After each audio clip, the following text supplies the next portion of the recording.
盖在顶部抵御严寒，而驯鹿皮都是由妻子用针线缝合拼接而成，四处漏风肯定是无法避免。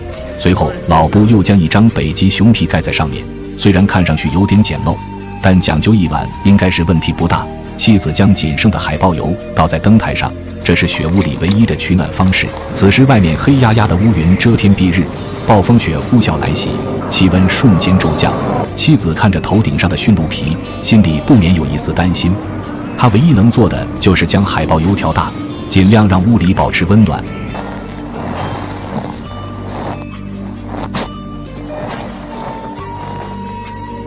将所有的工作干完后，妻子用雪块将雪屋封堵，用脚将所有的缝隙掩埋，随后熄灭油灯。